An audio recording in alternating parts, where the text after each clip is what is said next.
भारत में ट्रेन सिर्फ एक सफर का साधन नहीं है, बल्कि करोड़ों लोगों की जिंदगी का हिस्सा है। हर दिन लाखों लोग यह सोचकर ट्रेन में बैठते हैं कि वे सुरक्षित अपने घर पहुंचेंगे। क्या होता है 2 जून 2023 की शाम को उड़ीसा के बालासोर जिले में भारत के इतिहास का सबसे भयानक रेल हादसा हुआ। इस हादसे में 3 ट्रेन आपस में टकरा गई। नंबर 1 कोरोमंडल एक्सप्रेस, जो कि शालीमार से चेन्नई के लिए जा रही थी। नंबर 2 यशवंतपुर हावड़ा एक्सप्रेस और एक मालगाड़ी। सबसे पहले कोरोमंडल एक्सप्रेस गलत ट्रैक पर चली गई और मालगाड़ी से टकरा गई। इसके बाद दूसरी तरफ से आ रही यशवंतपुर हावड़ा एक्सप्रेस भी पटरी से उतरी हुई बोगियों से टकरा गई और कुछ ही सेकेंडों में पूरा इलाका चीख पुकार से भर गया। इसमें करीब 290 से ज्यादा लोगों की मौत हो गई और वहीं अगर आंकड़ों की माने तो 1000 से अधिक लोग घायल हो चुके थे। कई बोगियां पूरी तरह से टूट गई। कुछ लोग घंटों तक बोगियों में फंसे रहे। चूँकि यह जो हादसा है 21वीं सदी की सबसे बड़ा रेल हादसा भी माना जाता है और जांच में सामने आया कि सिग्नल सिस्टम में तकनीकी गड़बड़ी के कारण ट्रेन को गलत लाइन पर भेज दिया गया। ऑटोमेटिक सुरक्षा सिस्टम सही से काम नहीं किया। मतलब इंसानी गलती, तकनीकी चूक और एक तबाही आपके सामने। रेस्क्यू ऑपरेशन में भारतीय रेलवे के टीम, एनडीआरएफ, सेना, स्थानीय लोग भी सब मिलकर रात भर रेस्क्यू किया। घायलों के पास के अस्पतालों में भर्ती कराया गया। रेलवे का यह अब तक का सबसे बड़ा राहत अभियान था। वहीं सरकार के द्वारा कदमें उठाई गई, जैसे कि मृतकों को परिवार को मुआवजा भी दिया गया और घायलों को इलाज और आर्थिक मदद भी कराई गई।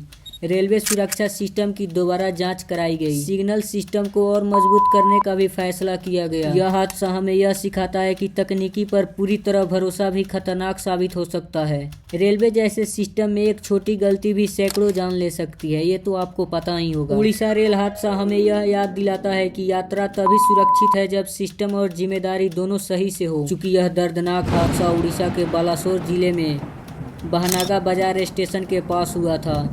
यह इलाका पहले से ही हाई स्पीड ट्रेनों के लिए भी जाना जाता है। हादसे से पहले की भी कहानी कुछ अनसुनी ही है। जैसे कि 2 जून की शाम करीब 6:55 का समय था।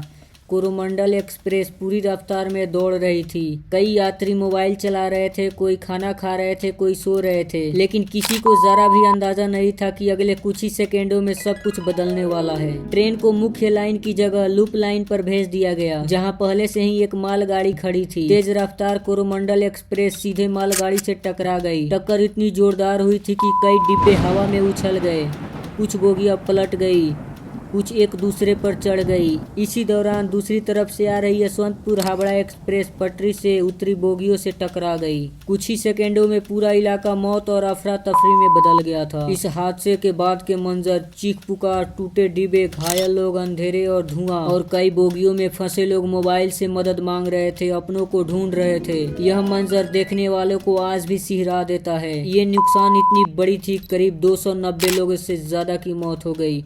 वहीं 1000 से अधिक लोग घायल हो गए। कई परिवार पूरी तरह उजड़ गई। उड़ीसा रेल हादसा सिर्फ एक दुर्घटना नहीं था, यह एक चेतावनी भी थी। एक चेतावनी की अगर सुरक्षा में लापरवाही हुई तो उसकी कीमत निर्दोष लोगों की चुकानी पड़ती है। अगर आपको यह जानकारी अच्छी लगी हो तो वीडियो को लाइक, शेयर और सब्सक्राइब जरूर करें।